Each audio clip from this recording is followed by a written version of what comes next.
All right, so today's Monday, February 24th, as the screen says. And I asked you to look at the opening day's chart of the waves, the dynasties in order, and what we call periodization. If you want to be an articulate, impressive-sounding college freshman when you talk in front of your professors, it's not a hard word, is it? Periodization.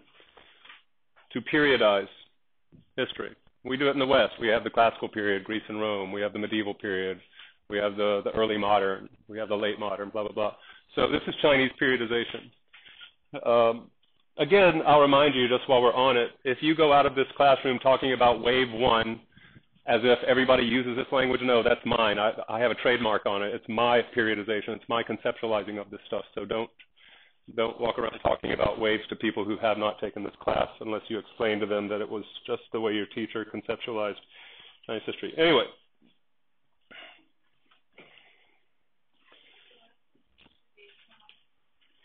I'm sorry, what? I'm a strong believer in rounding, so I will accept either one. You say what's different from what? This is different from what? Oh, so is this an old version? Is that what you're telling me? The one you have has different dates? Yeah. Okay, so I changed the dates. Yeah, so go with the one you have. It doesn't really matter. As long as you are, either one of these will work. One's rounded. I guess the other one is more exact, is it? Okay. I want you to right now start your engines and actually look at each other and go, okay, this Zhou thing is really complicated. It's 800 years, almost 3 times U.S. history by itself. It's really complicated now. So what do you need to understand? I want you to look at each other and because I want you to talk to each other. What questions do you need me to answer? Start anticipating what's going to happen here. Go, start talking.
Okay, guys. First of all, let's see now. I want to get through. This class ends at 11:20. That means help me out here. That means I have to be very, very efficient with my use of our time because I need to save 28 minutes. So I need to by 10:50 be finished with everything that I want to get through. And this is what we're going through here. All right, it's on the Moodle. Thank you for keeping that going. Who does not have the thumb drive on their computer by now? All of you have it. Awesome. All right, can I have those 2 drives back then? Thank you.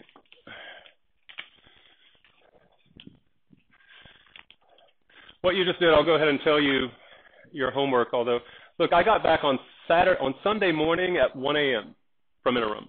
We left Thursday night at 1 a.m. We got back Sunday night at 10 a.m., but I got back later because I had to watch everybody else leave first, blah, blah, blah.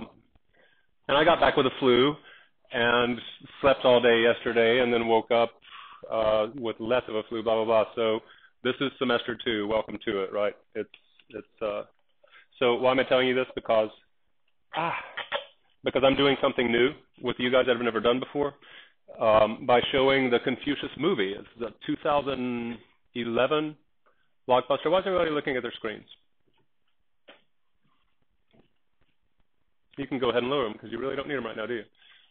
That way you're not tempted to be distracted. So have any of you seen the 2010 blockbuster movie Confucius? Okay, so we're going to be watching it again as a way to like actually try to get our heads around Confucianism. We will read it. We will read selections from Confucius Analects at the end. Sit up, you're making me tired. Sorry. All right. Very, very un-Confucian posture there. And so we want to watch 28 minutes of Confucius here, and then I'm going to ask you to watch roughly 30 or 40 minutes at home so that we can, it's a 2-hour and I think 20-minute movie, so that we can then spend hopefully 2 classes watching the entire movie and then move on into the reading of it. So that's why you've done that. Now,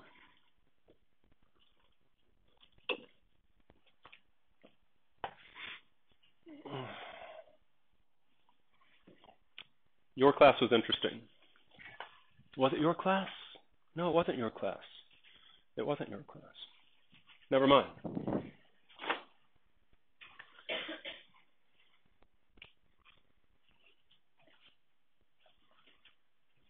There it is.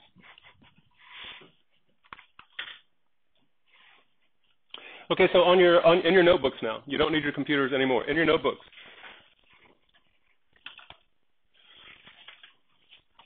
which you should have out. Okay, you do have out. Good. We are now moving into the Eastern Zhou. If you have room in your Western Zhou, we did the ancestor hymn last time, the ancestor ritual hymn of the Zhou king. I want to note a couple of things. Again, you've discussed, or no, actually we didn't have much time to discuss. So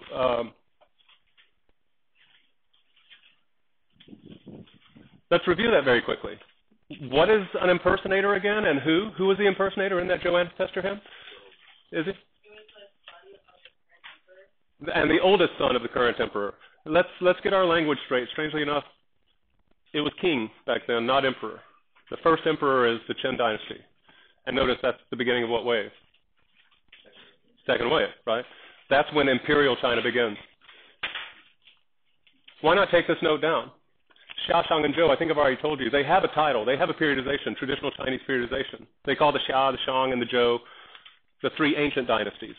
So they themselves say something radical happens at the end of the Zhou and the beginning of the Qin. And it's basically this. Imperial China begins with Qin.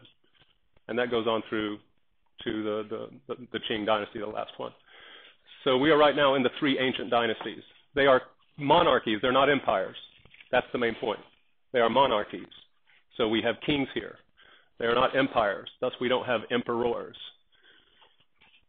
We only have monarchs. So in the Zhou ancestor hymn, the king's oldest son was the impersonator. Do any of you think that having such attention paid to you, being the center of attention, the guest of honor, all that sort of thing, do any of you think that that could tempt the king into being the son into being a spoiled brat? I want you to discuss amongst yourselves one of the most useful things that you can do as a thinker. Challenge that point of view. You think it could turn him into a brat? I'm going to now ask you to say, but on second thought, can you think of anything from the hymn itself that's actually like put there? It's part of the ceremony itself that is put there to actually prevent that kid from being a spoiled brat because he's the center of attention. Can you remember any details from that? Please talk amongst yourselves. How was this ritual designed in order to prevent this kid from becoming a French shower, to quote Seth Qureshi? In other words, a punk.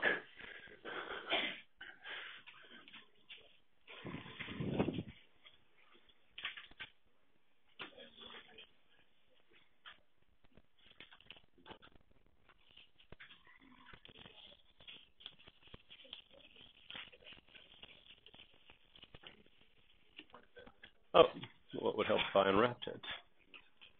Will you unwrap this? You're not talking very much. You can't remember? Oh.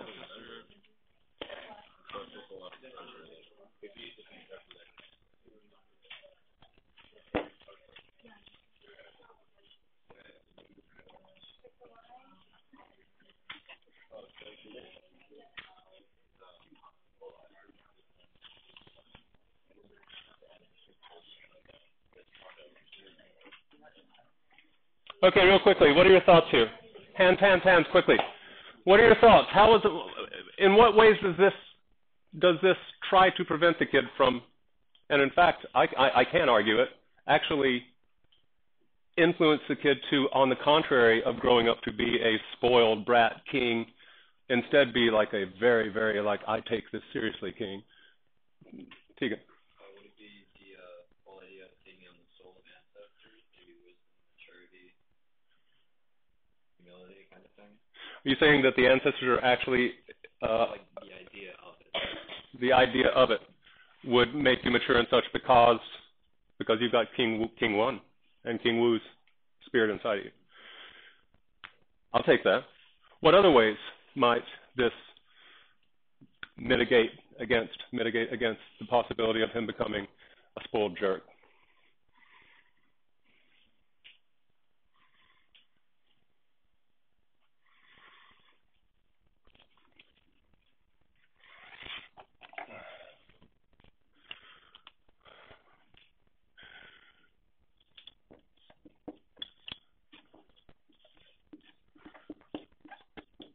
You don't have to write this down.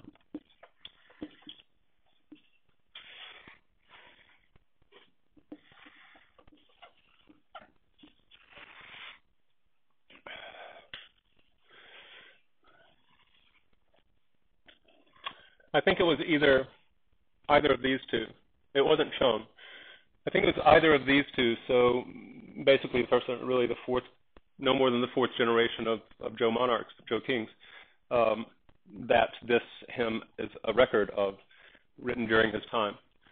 And so sort of following up on what Tegan was saying, so if it's king number 5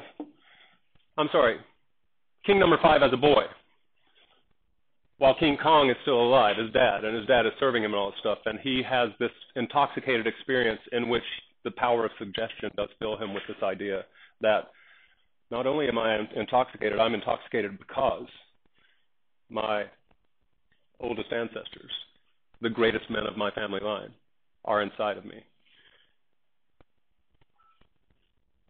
Again, what can he do wrong? Just to review, because this is so important moving forward, so important until 100 years ago. What can he do wrong, this kid, while being the center of attention? How can he actually disgust his ancestors? Try to remember this. How can this kid actually ruin this ritual ancestor sacrifice? By acting like a child, for example? Crying out for his mom or something. Not acting like the older ancestors, not respecting them. Okay. And there was a certain, again, I did point this out when reading, and I know that we did this quickly, and I hate that, and that's why I look forward to next year being a 4-year course. Reading for patterns, just noticing patterns. There was a motif. A motif is simply a detail that's repeated. So there's this design, this pattern, repetition. So there was a motif in there, this repeated line, this repeated idea of this ceremony. Can anybody remember What was repeated over and over again? While the people were talking, while the people were laughing, while the people were drinking, while the people were dancing, while the people were everything. What was it that made the ancestors happy? The ancestors at the end promised blessings for 10,000 generations. The spirits got drunk, yes, but in their happy drunkenness, they blessed the living king, the father of the boy, through the boy, or else through the invocator, the guy who's sort of the MC of the whole thing, the master of ceremonies. And in their blessing, they said, we are pleased not only because we're drunk, but also because you did A, B, and C. Don't you remember any of these details? Look at the last, probably the last page. And, you know, you can skip the paragraphs and just read the poems themselves, the verse.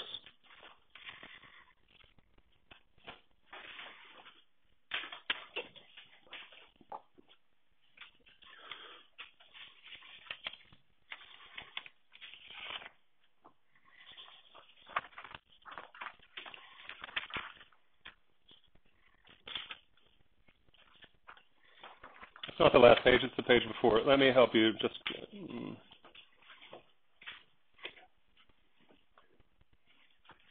looking like midway through on the second page, where you see the verse here, the visitors and guests. The visitors and guests offer toasts and pledges to each other. The ceremonies are entirely according to rule. The laughter and talk are entirely to the point. We want this to be a happy occasion. The divine protectors have arrived. May they bestow on us. May they give us increased felicity, happiness. May we be rewarded with longevity. We are very respectful. What motifs do we see here? Our rules and rights have no error.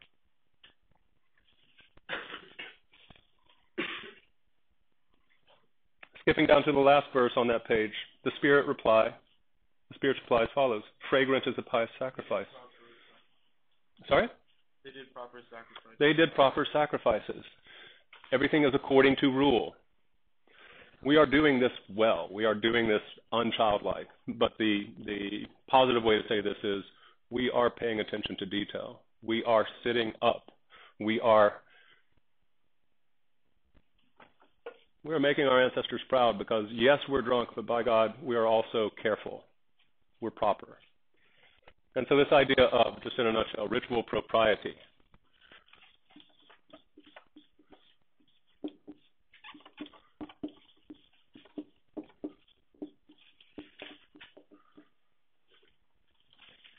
In this golden age. The spirits enjoy the wine and food. The oracle predicts for you 100 blessings according to the proper quantities. There are right and wrong amounts to serve. Proper quantities according to the proper rules. You've brought sacrificial grain. You've brought millet. You've brought baskets. You've arranged them. You've arranged the baskets. Everything is done just so. And you're drunk and that's good. But you're still doing everything just so. And you're laughing and you're enjoying a good family time together, but you're doing it just so. And we will give you the utmost blessings, blah, blah, blah.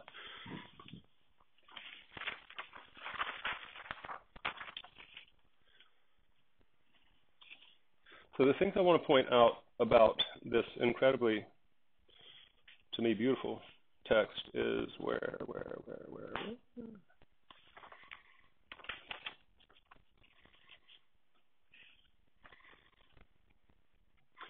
So Kong dies, and this king number 5 assumes the throne, becomes king, succeeds Kong. He does it to number 6. 6 does it to 7. 7 does it to 8. On and on and on. And this will happen in every single dynasty, every single generation until 100 years ago.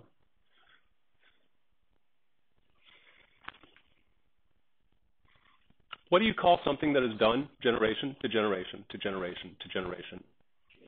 Thank you, tradition. It's something that is very boring to us, old-fashioned,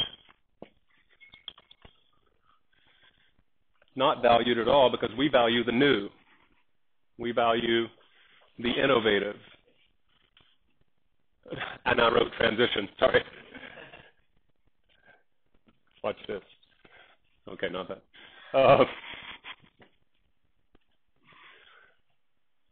What is the difference between a culture, because we are talking about culture, what is the difference between a culture that does this father to son to son to son to son, family to family, generation to generation, between that kind of culture and a culture that doesn't keep traditions? The generations are connected. We have a term for the problem that happens when we get together with grandma, mom and dad, and ourselves. And we can't really talk or relate very much. This is true, is it not? We can't really relate. We don't know their music, they don't know our music, on and on and on. We don't have shared tradition, and we call that, I heard it, generation gap.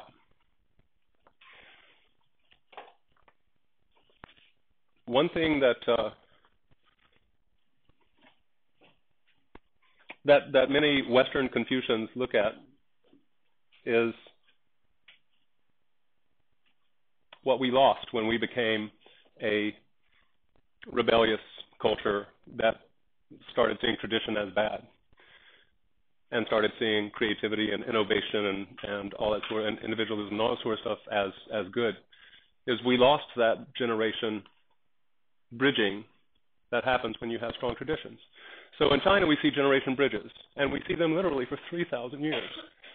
And here in the West we have generation gaps since, I don't know, at least the last couple of hundred years.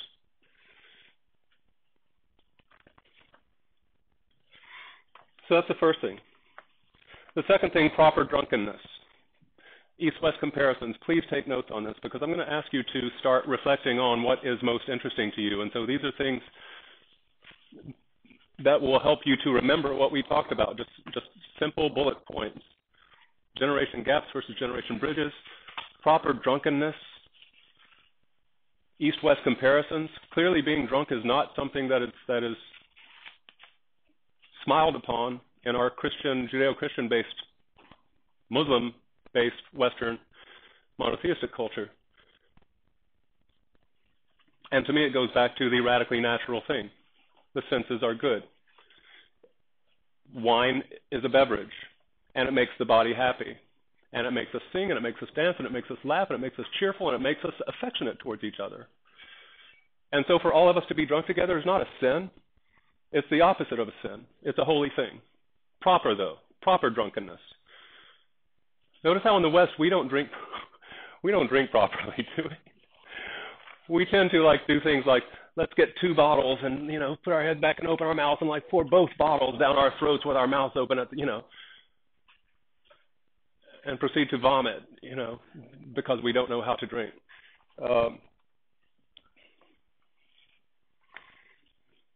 Going further, another awesome thing is, and again, the radically natural thing, and East and West and on and on.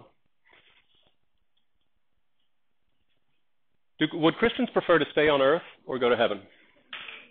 They'd prefer to go to heaven when they die. Death is a better state.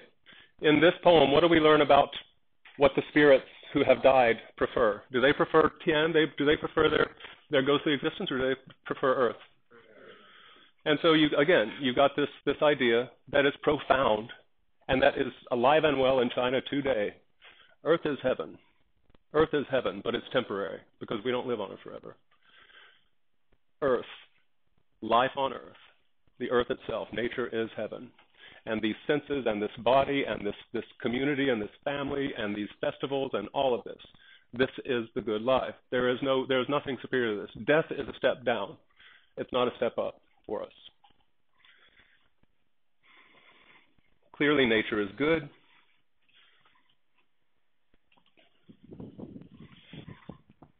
And that's about all I have to say about that. Does anybody have any questions, comments, or challenges?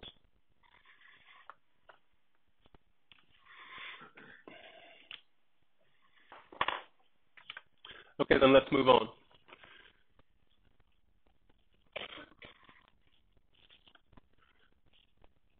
Make a major, major break in your text. Not necessarily next page because it's still Zhou Dynasty, but like a major, major heading break, because now we're going to talk about the Eastern Zhou. We're going to talk about how the Western Zhou became the Eastern Zhou now. Wait, so these rituals, this ancestor ritual started in the Western Zhou? Yes.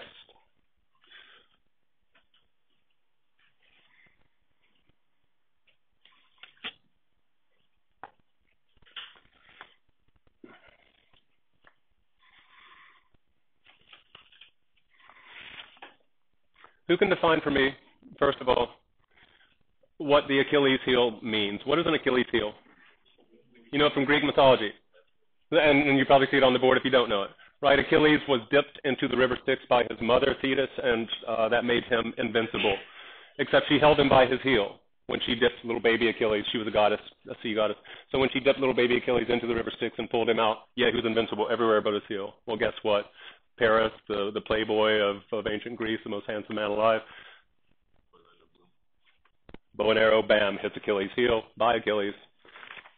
The Achilles heel, the one fatally weak spot. So let's talk about the Zhou feudalism. Now, this is review. You remember that Wu and the Duke established feudalism? And the Duke especially established it?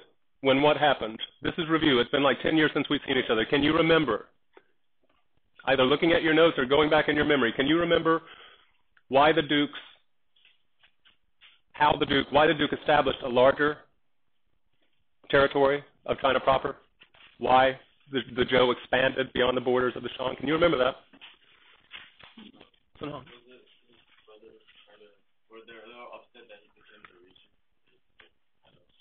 Exactly, remember?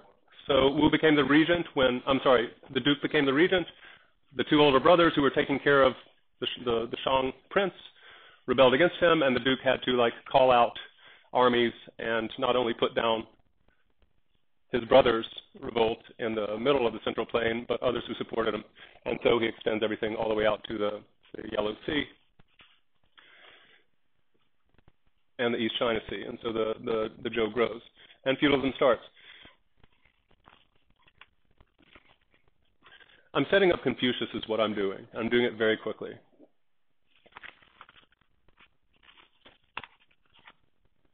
You've already seen somewhat government by ritual, but I'm going to explain it to you a little bit more. Did I tell you how those bronzes were used at all?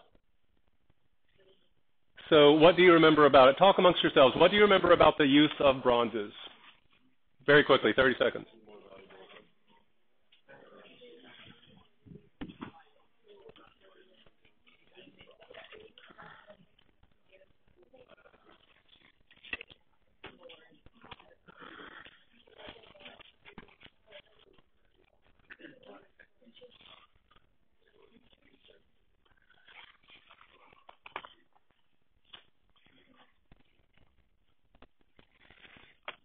So what were the use of the bronzes? Hands quickly.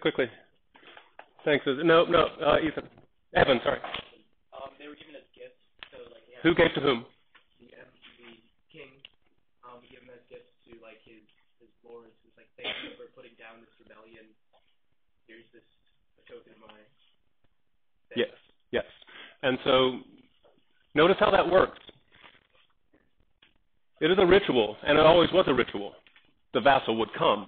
The vassal had done good service to the king, and the king has had a bronze vessel cast to present to this man, and inside it there's an inscription with a record.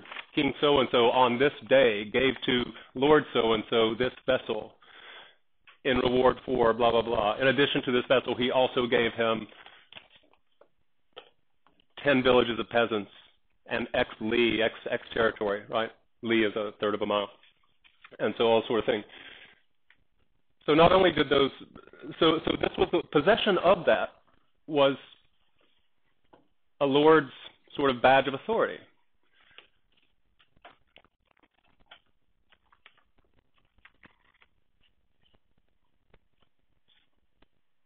You also saw all sorts of ritual in the Shujing, just to remind you, the Yao Shun and Yu stuff. Do you remember how, every few years, the king, Yao Shun or Yu, would call all of the people and review them, and they would have to present their tablet of office, their jade insignia. They would give it to the king, and the king would, Yao Shun or Yu would review their performance, review the songs coming from their vassal state and all that sort of thing, and give it back to them if they were good. And if they weren't good, he would relieve them of their post, right? Again, a ritual thing. I've come, I'm ritually presenting to you the authority that you gave me, and then the king will ritually give it back to him if he has upheld the mandate. But this is one of my favorite things of all. This is a new concept for you. So wake up and make sure you get this one. You won't get a lot of Confucius if you don't get this one. Is this in Eastern? No. This is still Western Zhou. Sumptuary codes.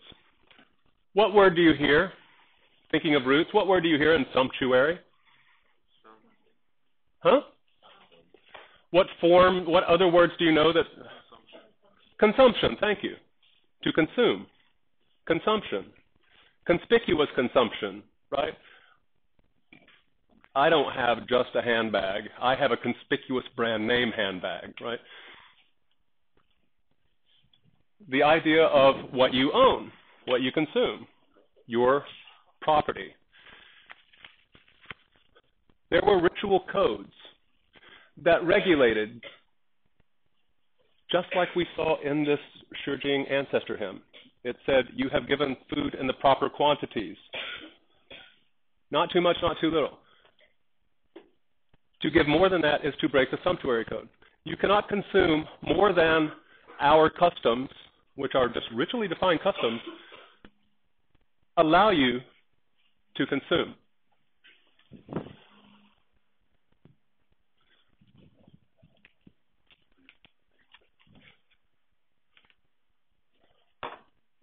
You're welcome.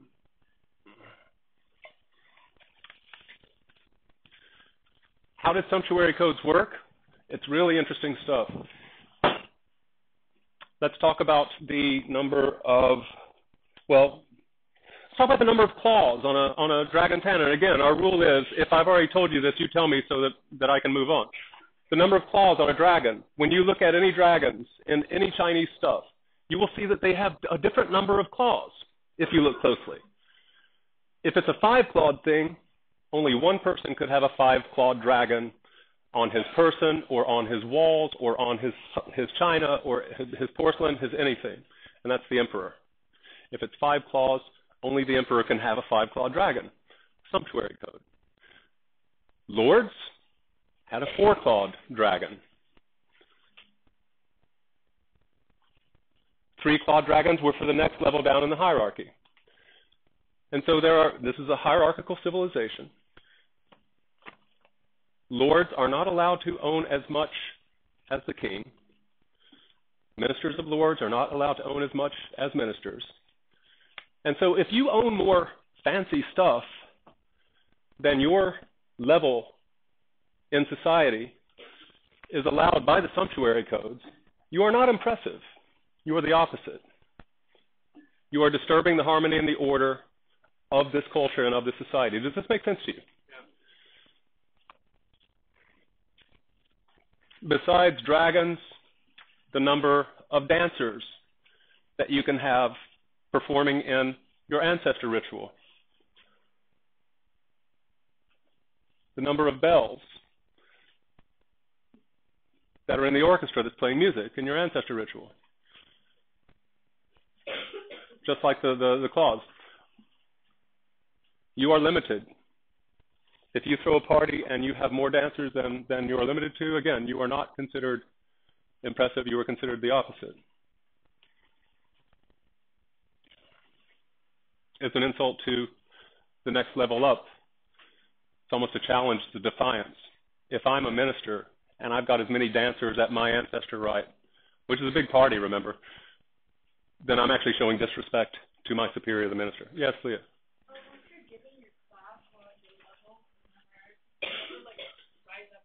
You can rise up from it. How do you think you would do that? Who would be the person who would promote you from one level to the next? The what? The king. And also the lords, because remember, the lords are lords of their fiefs. And so the lords can reward ministers of their fiefs The king can reward anybody who wants to. And on the contrary, demote, as we've already seen.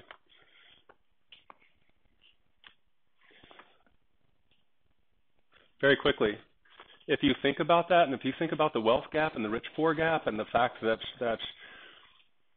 to quote a beautiful Taoist line, a cracked cup can never be filled.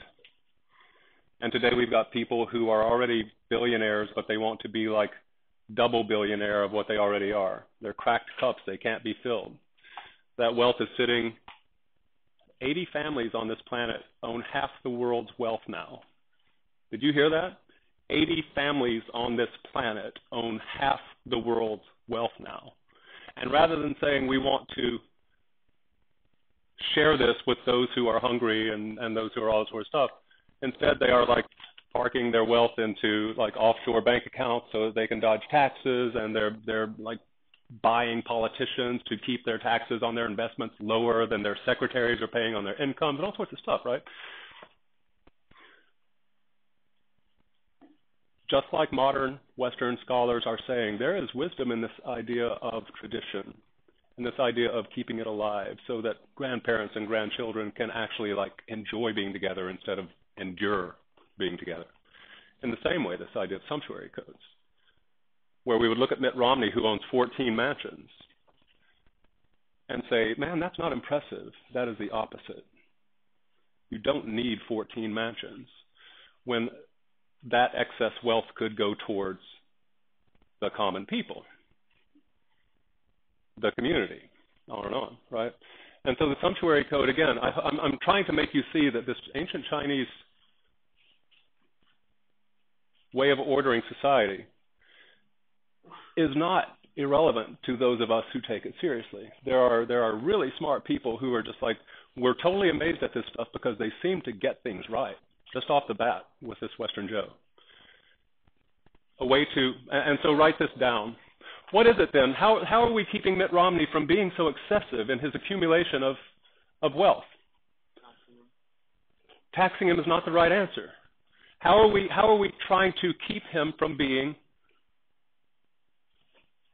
overly consumptive? Think about it. I just explained it to you. No? If he were in the Western Zhou, how would the other elites react to him having more mansions than the king? Mitt Romney has more mansions than the president, for a very silly analogy. How would the rest of the elites disapprove? And so when we disapprove of a person, what are we trying to provoke in that person? A sense of shame. I call this the economy of shame. The economy of shame. We actually parcel out shame, which is a way of damaging a person's reputation to keep them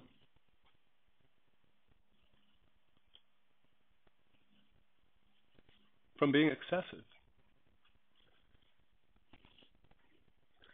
Things like law, that's forcing somebody. That's threatening somebody. Shame works in an entirely different way. You're not cool. We don't like you.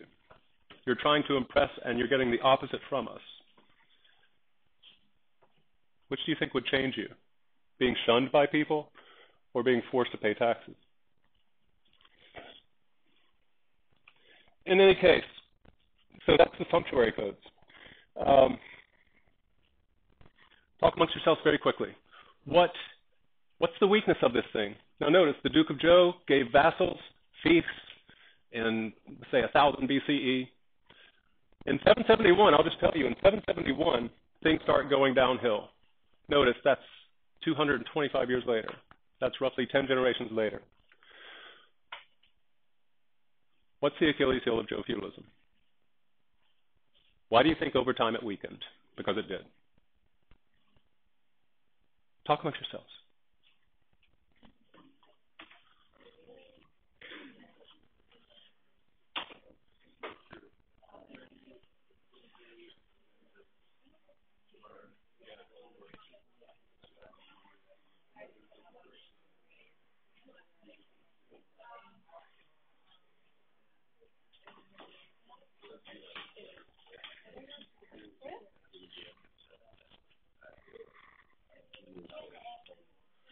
Real quickly, who thinks they've got who's heard a good hypothesis from any of your tables?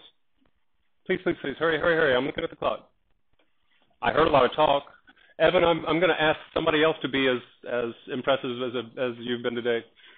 Thank you. Did they expand too much, and then there was like breakdown between communication between the lords and the landowners and the king? Like they just got too spread out, and so things started to fall apart. Because they got too spread out, and what was the effect of them getting too spread out? Too spread out over space? Yeah. Only over space? How else are they really spread out? Space, yes, but we've gone from 1,000 to 770. They're also, Family bonds. Can you piece this together now? What's going to happen to the sense of loyalty and the sense of like commitment and the sense of like really support? Like, you're the king, you gave me this, it's 10,000. I'm sorry, it's 1,000 BC. I am really loyal to you. 300 years later, what's going to change about that? The great-great-great-great-great-great-grandson of each of the vassals. What's going to change about the original sense of loyalty over 300 years?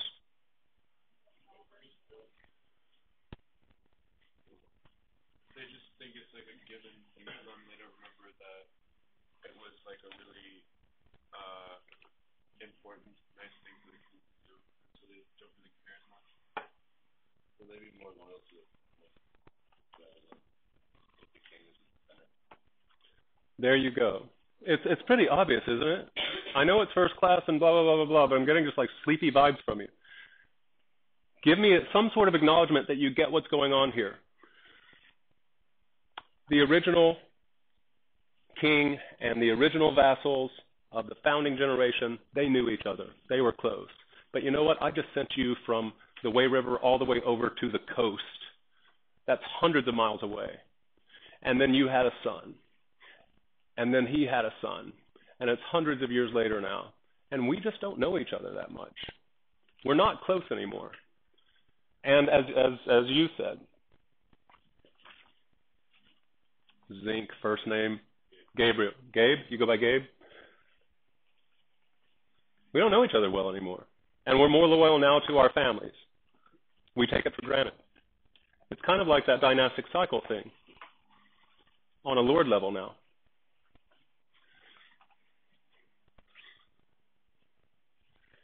So now it's time for our next story. And this stuff I can get through in literally 5 minutes. So our next emperor story. What was the last emperor story I told? I'm sorry, king story. What was the last king story I told you? It was a hoot. And it also was our way to remember why the Zhou started. Who was the last major king story that we talked about? King Zhou of what dynasty? The Shang, right? With his lake of wine and his concubines and meat trees and all that sort of stuff. That was the last Shang king, Zhou Xin. Here we are.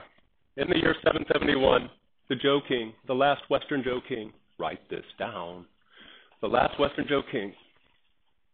His name is King Yo, Y-O-U. And the traditional version of this story is simply this. He had a concubine. What was her name? Bao Si? You don't know? Okay. Do any of you know? I always treat Sherry like she's the only person who knows anything about China. King Yo had a concubine, and the concubine was gorgeous. She's one of the, how many classic beauties are there in Chinese history? 5 or 4? 4. 4. So China has its 4 classic beauties. Daji was one, was she not? No, she wasn't? Okay. She seemed to be a hottie to me, but okay. So Bao Si, B-A-O-S-I, Bao Si was King Yo's concubine, and she was fine. She was so fine. She was drop dead gorgeous. And this king, this pathetic like 10th generation king, is more concerned with making her love him than he is with ruling well. And he can't make her love him because the woman is so bloody depressive that nothing he does makes her smile. She never, ever smiled. He gives her this, he gives her that, he tries to please her, impress her, make her happy, and she never smiles. Never, ever smiles. Until, and here's the story, until one day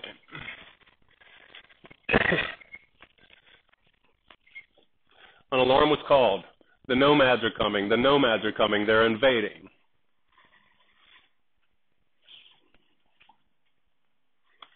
This is a traditional version.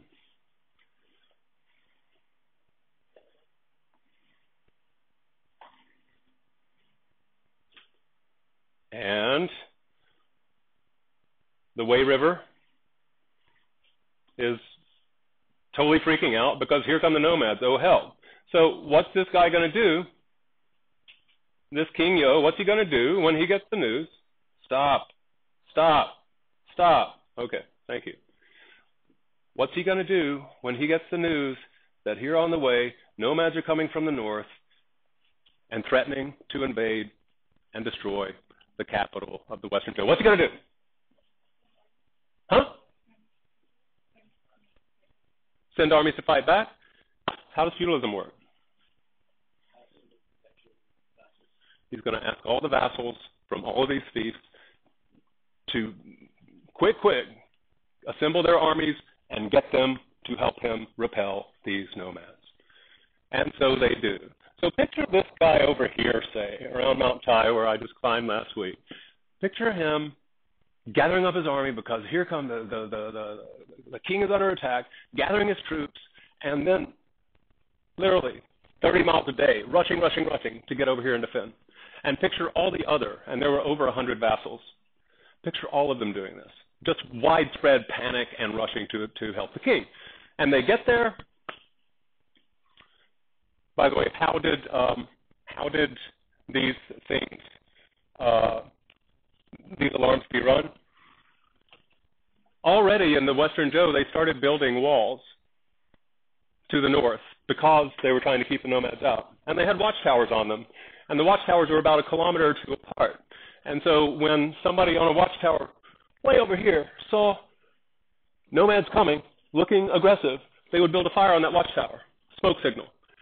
2 kilometers away, the next watchtower sees the smoke signal. They build a fire. And so very quickly, smoke signals go all the way down to the capital, and that's how they get advance notice, right? So this is their early warning system, giving these guys time to try to get there before everything collapses. So they do get there. And they're all ready to fight, and they're exhausted. All these lords are exhausted. And what do they hear and see? They see a messenger run up to the king, bow, and apologize because it was a false alarm. So everybody has hurried all the way across here just to see that it was a false alarm. Now, the concubine was standing next to the king as she watched the king get this news and watched all the lords. If you were a lord who just went through all of this hubbub, what would your reaction be in the crudest of terms? Pissed. You'd be totally and so the concubine sees this, and she sees all the lords going, WTF, son of a, and she sees the king going, trying to be all proper, but I really effed up, and she laughs. She laughs. And this loser King Yo goes, oh, she laughs, she smiles, right? And it just warms his little heart. And so this idiot, 2 weeks later, after everybody else goes back home, pays one of his messengers to go up to the farthest watchtower and give gold to the guard in the watchtower and say, what? Start a fire. And so and he repeats it. And everybody comes running, and then it's it was and this is the king set it up. This is a traditional story. King sets it up so that he can see her smile. Oh, and he's just loving it. It's the second time he's seen her smile. And the third time, he does it again. And the fourth time, he doesn't pay anybody to set that fire, but it is set. And it is nomads coming, assisted by some of the vassals who hate this French shower because he has been jerking them around. And so some of the vassals actually support the nomads when they hear that they're coming to invade the Western Zhou capital. And they burn the Western Zhou capital to the ground, and they kill King Yo. But the son of King Yo, this is very important, the son of King Yo flees with King Yo to the city of Luoyang. where they start a new capital city and a new monarchic, the new like royal territory. Notice, what's the problem with that? What's the problem with that? They have just like said, okay, this has been taken over by nomads, it's been burned to the ground. We're going to move here now. What problem does that cause? It's obvious. What's the problem?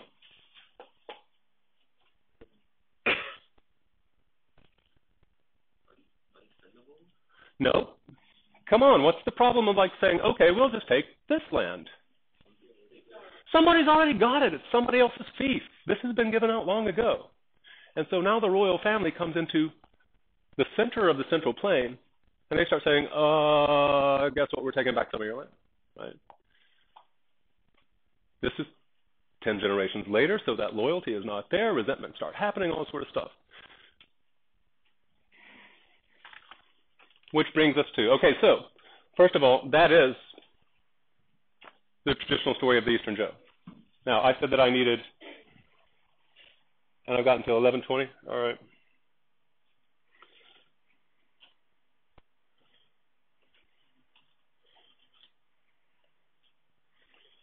The modern theory, very quickly, just for those of you who care, the traditional version is idiot king wrapped around the finger of a concubine, a bipolar concubine.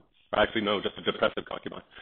The modern theory is he was trying to take back his authority from lords who were getting out of hand, and those lords didn't want to. That disloyalty was spreading, and he was actually trying to just consolidate power and reassert the power, and it didn't work.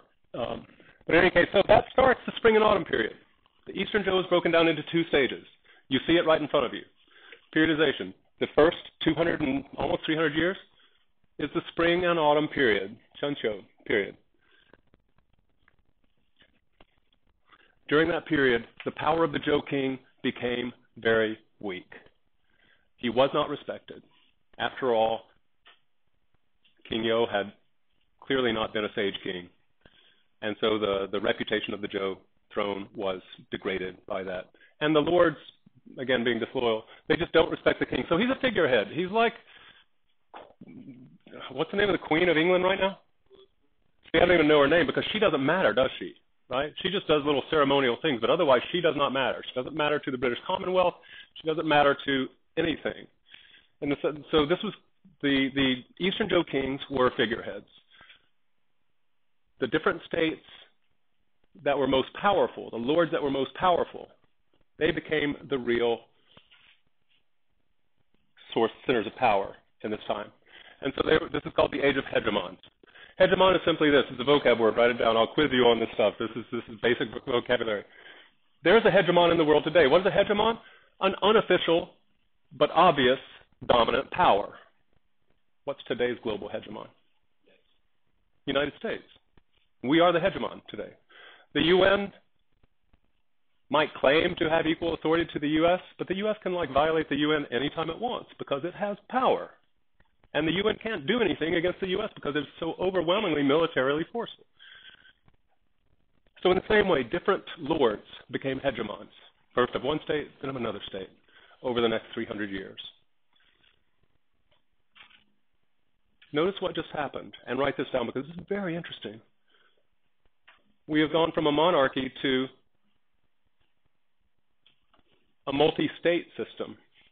Each of the vassals, each of the fiefs is now a state, and it's not regulated by the king. They are basically independent states. So we have basically a modern Europe type thing, a bunch of different states, all with their own lords, with their own ambitions, power politics. And we know what happened 100 years ago with a bunch of different states in Europe. What happened? Power politics, as they're all trying to get more powerful than their rival states in Europe. 100 years ago, what happened? World War I. And World War I basically broke out in the Warring States period. Look how long the Warring States period is. How long is the Warring States period? Get your head around this.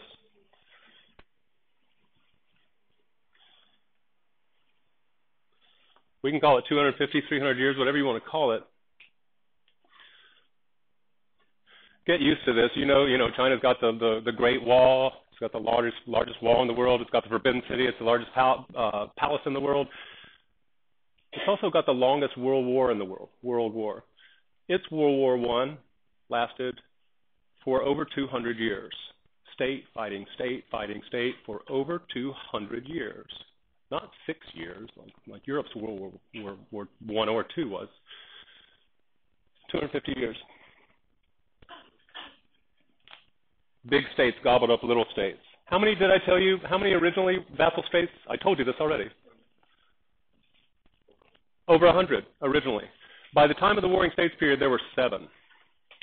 So you see what happened, right? All the little states got gobbled up by bigger states, and they got bigger and bigger. So China went through a modern, multi-state, alliance-based, very, very modern European type thing 500 years before Christ.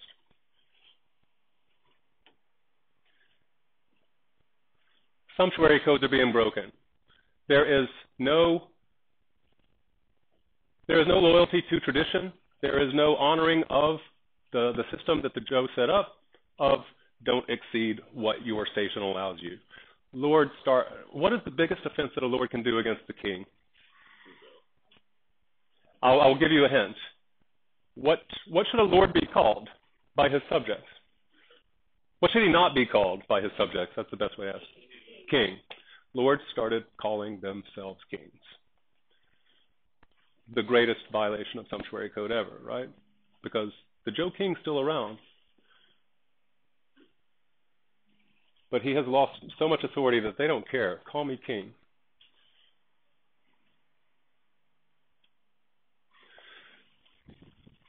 I can still make this 28 minutes go in 20 minutes. Trust me. Which brings us to this. Did I tell you what happens in Chinese history when we crash in every one of the waves? Something beautiful happens. Did I tell you what it is? Well, at the end of every not dynastic cycle, because that's in a dynasty, and at the end of every wave, when things become absolutely horrible and everything breaks down and it's just like muck, and as one of my favorite writers of ancient Chinese history and philosophy put it, mothers gave birth to sons during the Warring States period with no hope that they would reach manhood. The fields were soaked with the blood of their sons. The fields were soaked with the blood of the children of China. It's a horribly ugly and dirty period. And yet from it, it's so perfect that I got this in the Shaolin Kung Fu school that we went to. This is a lotus blossom. It's a Buddhist symbol of purity. The Chinese call it the harmony flower. Do you know what lotus blossoms bloom from? Where do they grow? In stagnant ponds. And so they are rooted in just the most filthy of things. If anybody who's walked in stagnant water knows. When your feet disturb that, what overwhelms you? The stink of just methane and filth and muck, right? And yet from this filthy base grows this most pure of flowers. And that's why Buddhism upholds the lotus as the symbol of enlightenment, because no matter how bad and filthy this world is, enlightenment can bring you to a place where you've got this pure flower-like calmness and beauty and so forth. Well, in the same way, in every one of our waves, when they crash, something beautiful happens. And here, Chinese philosophy happens. It's called the 100 School of Thoughts. The 100 Schools of Thought. Write it down. It's the key phrase. The 100 schools, which is an exaggeration, the 100 Schools of Thought. That's the birth of Chinese philosophy. What are the philosophies that are started? Confucianism, Taoism, and legalism. So we're going to start with Confucianism right now. And I will just tell you this, and then I will hand it over to our movie. Confucius was a ritual expert. Confucius knew the books that I have had you read short selections from. He knew the Confucian classics. He didn't write them, he loved them. And that's why they're called Confucian classics. Not because he wrote them, but because he pointed to them as the answer to the problem of a world gone mad. a world in which there's no loyalty, there's no decency, there's no morality, there's no beauty.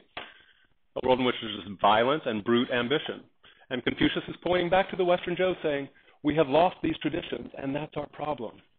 And so he is a conservative, pointing back to the traditions of the Western Zhou that you saw in the rites, in the sumptuary code, all this sort of stuff. He's saying we have lost our way with that, we've broken with tradition, and that's why we're suffering so much now. So now let's watch the first 20 minutes or so, and this is how I'll get through it quickly.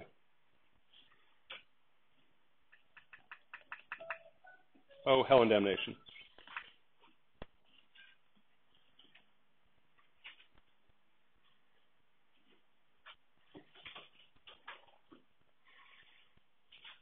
Oh,